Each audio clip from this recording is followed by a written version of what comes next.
Dear students, good morning. आप सब कैसे हैं? उम्मीद करती हूँ आप सब अच्छे होंगे। आज हम व्याकरण का पाठ 7 शब्द रचना पढ़ेंगे।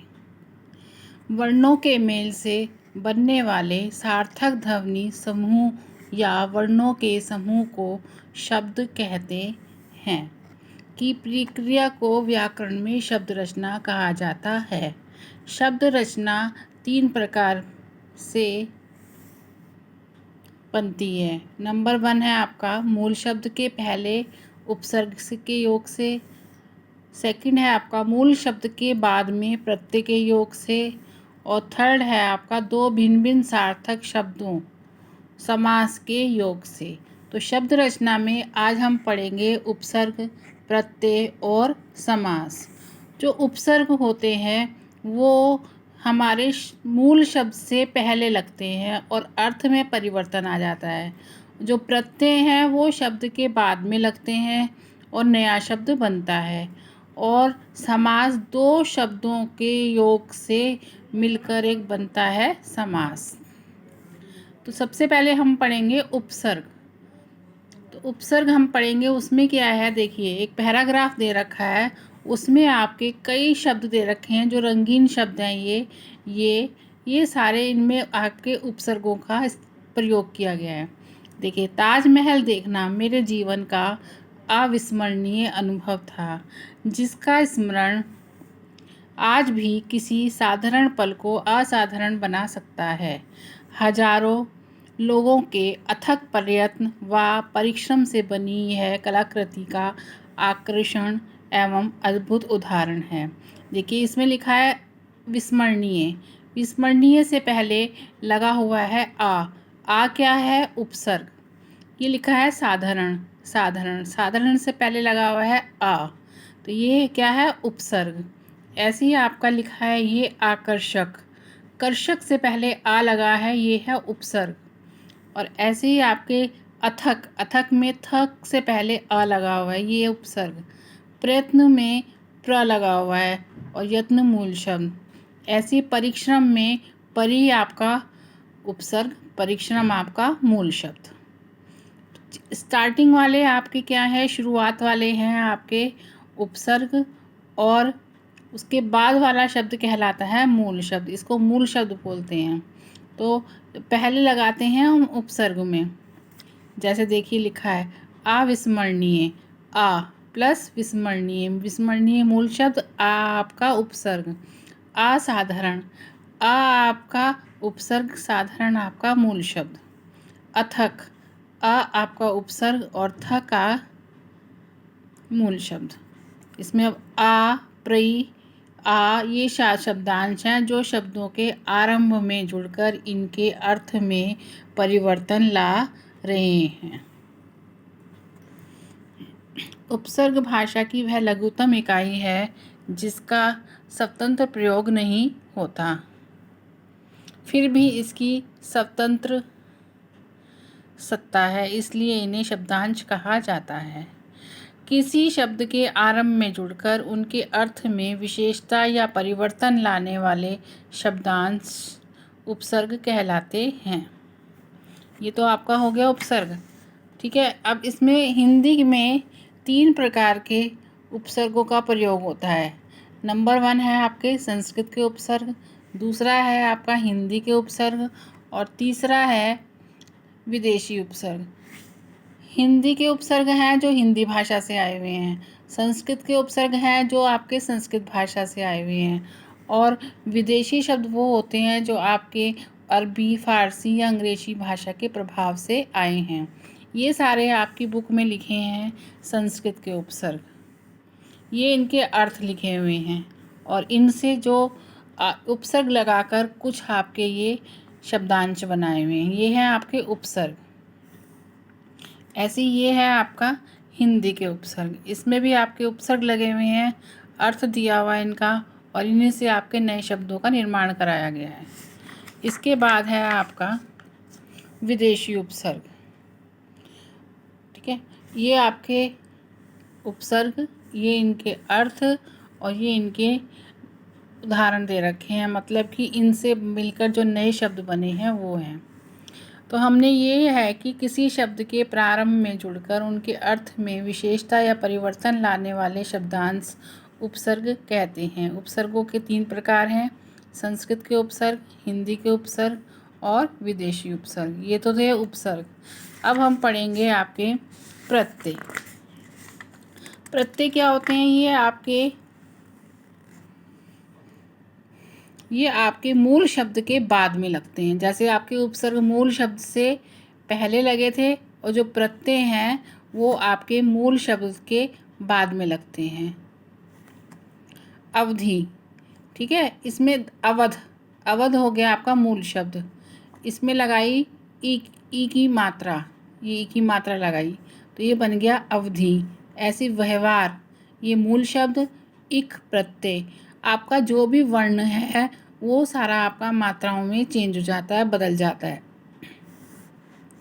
ये शब्दांशों के मेल से बने हैं। शब्दांश शब्दों के अंत में जुड़कर उनके अर्थ में परिवर्तन ला रहे हैं, ये प्रत्यय हैं। उपसर्ग आपके मूल शब्द से पहले लगे थे और प्रत्यय आपके मूल शब्द के बाद में लगे हैं। प्रत्यय भाषा की वह लघुत्तम इकाई है जो किसी शब्द के अंत में जुड़कर नए नए शब्दों का निर्माण करती है। आपके प्रत्यय 2 प्रकार के हैं। जिस प्रकार आपके उपसर्ग 3 प्रकार के थे, उसी प्रकार प्रत्यय आपके 2 प्रकार के हैं, कृत प्रत्यय और तद्धित प्रत्यय। कृत प्रत्यय वो है जो प्रत्यय क्रिया की धातु रूप में जुड़कर विभिन्न शब्दों का निर्माण करते हैं, कृत प्रत्यय कहलाते हैं। यानी कि प्रत्यय जो है क्रिया मतलब जो हम काम कर रहे हैं उसके रूप में जुड़कर उसके नए शब्दों का निर्माण करते हैं, उनको कहते हैं कृत प्रत्यय। अब हम पढ़ेंगे तद्धित प्रत्यय। तद्धित प्रत्यय जो प्रत्यय क्रिया से संज्ञा, सर्वनाम, विशेषण या अव्यय शब्दों के अंत में जुड़कर तद्धित प्रत्यय कहलाते हैं। इनके योग से बने शब्दों को तद्धितांत शब्द कहते हैं। ठीक है, ये है आपका जैसे प्रत्यय भाषा की वह लघुत्तम इकाई है जो शब्द के अंत में जुड़कर नए शब्दों का निर्माण करती है। प्रत्यय 2 प्रकार के हैं, कृत प्रत्यय, तद्धित प्रत्यय। उपसर्ग आपके शब्द से पहले जुड़ते हैं और प्रत्यय आपके शब्द के बाद में जुड़ते हैं। अब हम पढ़ेंगे समास। समास पुस्तकालय का विद्यार्थी के जीवन में बहुत महत्व है। यहाँ विभिन्न अध्ययन सामग्री उपलब्ध कराने में ज्ञान वृद्धि, मनोरंजन का आनंद एक साथ प्राप्त किया जाता है। शिक्षा के प्रचार प्रसार में भी पुस्तकालय महत्वपूर्ण भूमिका निभाते हैं। ये जो आपके शब्द दे रखे हैं, पुस्तकालय, विद्यार्थी और अध्ययन सामग्री, प्रचार प्रसार, जितने भी आपके रंगीन शब्द दे रखे हैं ये सारे हैं आपके समास।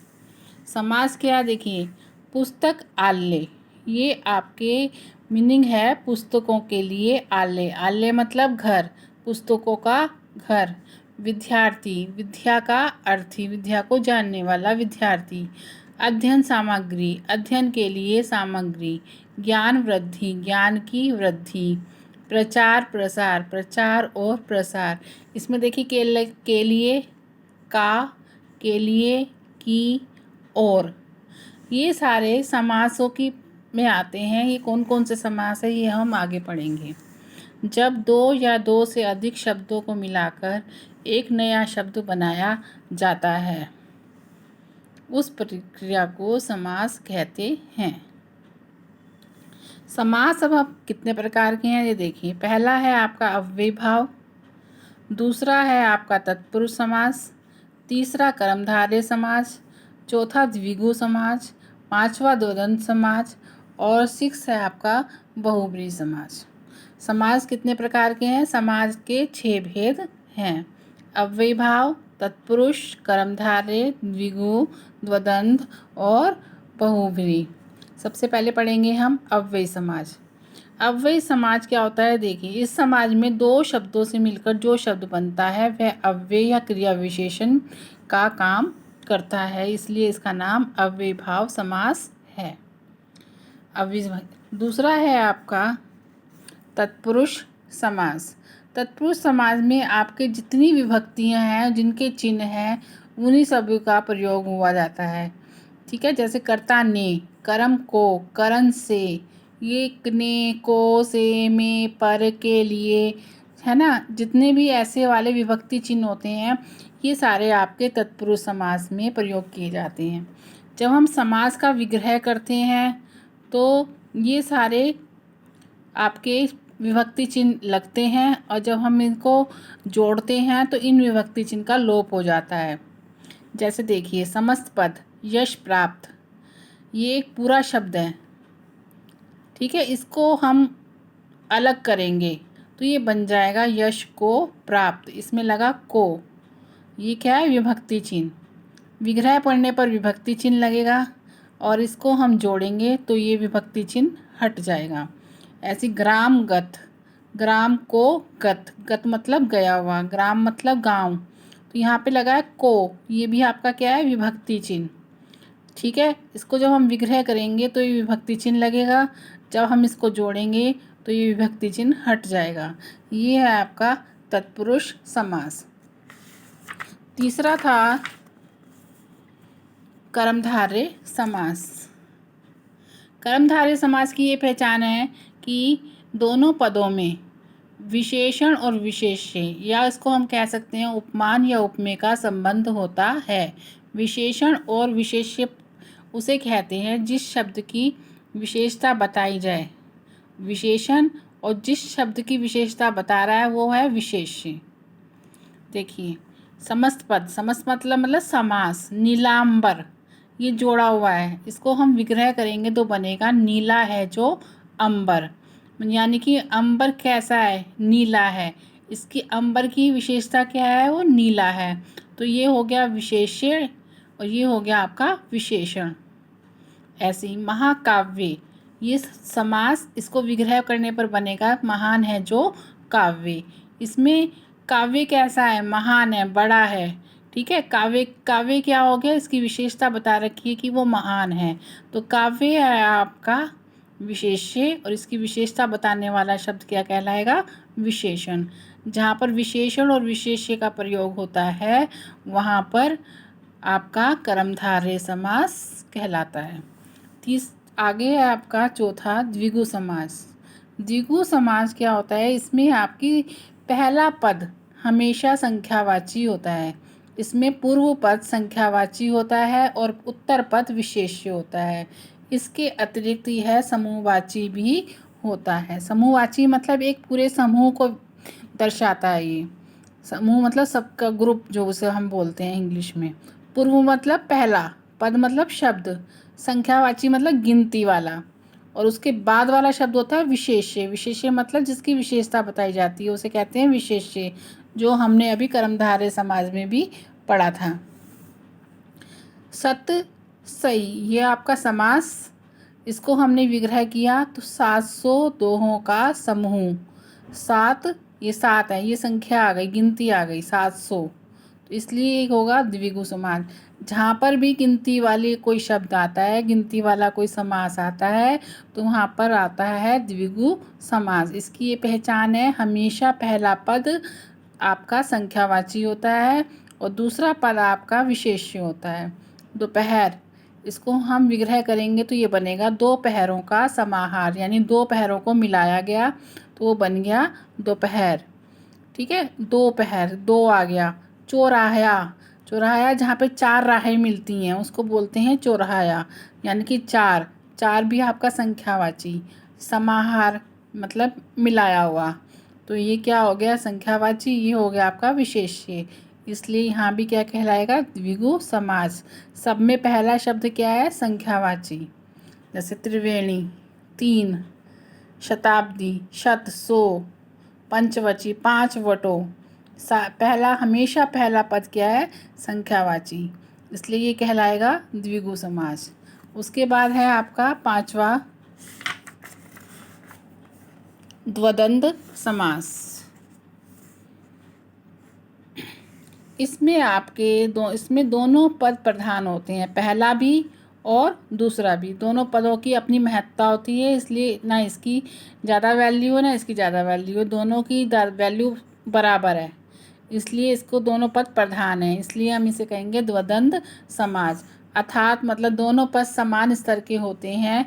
इस समास के समस्त पद में आप प्रायः अधिकतर संयोजक चिन्ह इसको बोलते हैं, जो छोटा सा आप डैश बोलते हो, योजक चिन्ह लगा रहता है। और अगर इसको हम विग्रह करेंगे तो उसमें क्या लग जाएगा, और, एवं, तथा आदि लगता है। अधिकतर शब्दों में और ही लगा हुआ होता है, बहुत कम शब्द हैं जिनमें आपके एवं या तथा लगा होता है। समस्त पद मतलब समास, ठीक है। विग्रह करना मतलब इन दोनों को अलग करना। ये माता पिता सबके बीच में देखिए ये योजक चिन्ह लगा हुआ है, ये ठीक है। और यहाँ पे अगर हमने इसको अलग किया है तो यहाँ पर सबके बीच में लगा हुआ है और, ये इसकी पहचान है। इसकी पहचान है योजक चिन्ह और विग्रह करने पर और लगेगा दोनों के बीच में, और अगर हम इसको और को हटाएंगे, इसका समस्त पद बनाएंगे, समास बनाएंगे, तो इसके बीच में सबके बीच में एक योजक चिन्ह लग जाएगा। माता पिता, माता और पिता, पति पत्नी, पति और पत्नी, पाप पुण्य, पाप और पुण्य। आगे छठा है आपका बहुव्रीहि समास। इसमें दोनों ही पद गौण होते हैं और कोई अन्य पद प्रधान होता है। इस तीसरे प्रधान पद का ज्ञान संदर्भ ही होता है, यानी कि दोनों पदों का इतना महत्व नहीं होता, उसका जो अर्थ निकलता है, तीसरा जो उसका अर्थ निकलता है वो होता है महत्व, उसका महत्व होता है, वो प्रधान होता है शब्द। तीसरा पद क्या होगा, प्रधान हो गया, तो इसलिए वहाँ पे होता है बहुव्रीहि समास। देखो समस्त पद मतलब समास। उदार हृदय, ठीक है, इसको हमने विग्रह किया, इसको अलग किया तो ये बन गया उदार है हृदय जिसका। क्या निकल के आया, एक विशेष व्यक्ति निकल के आया, मतलब ठीक है। आगे था इसका आपका बारह सिंगा, जिसके 12 सींग होते हैं, 12 हैं सींग जिसके, है ना। तो एक हिरन है विशेष जाति का, उसे बोलते हैं 12 सिंगा। तीसरा अर्थ निकल के आया हिरन विशेष। उसके बाद था दशानन। दशा मतलब 10, आनन मतलब सिर, तो जिसके 10 सिर हैं, 10 हैं आनंद जिसके, वो होते हैं रावण के। तो इसका तीसरा अर्थ निकला रावण, तो इसलिए क्या हो गया, ये बहुव्रीहि समास।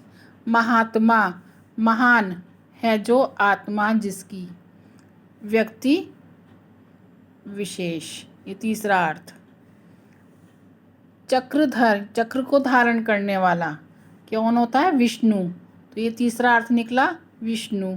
ना तो इसकी महत्ता है ना इसकी है, जो हमारा तीसरा अर्थ निकल के आ रहा है वो प्रभावशाली है, इसलिए इसका नाम रखा है बहुव्रीहि समास। ये थे समास। समास के कितने भेद थे, 6 भेद थे। अव्यय भाव, तत्पुरुष, कर्मधारय, द्विगु, द्वंद्व और बहुव्रीहि। इसमें आपका पहला पद अव्यय, तत्पुरुष समाज में आपके कारक चिन्ह लगते हैं, विभक्ति लगती है। कर्मधारय में विशेषण और विशेष्य होते हैं। द्विगु समाज में आपके संख्यावाची होता है पहला पद। द्वंद्व समाज में ओर लगा होता है या योजक चिन्ह होता है। बहुव्रीहि समाज में तीसरा अर्थ प्रधान होता है। ये इनकी पहचान है। उम्मीद करती हूँ कि आप सबको उपसर्ग, प्रत्यय और समास समझ में आए होंगे। धन्यवाद।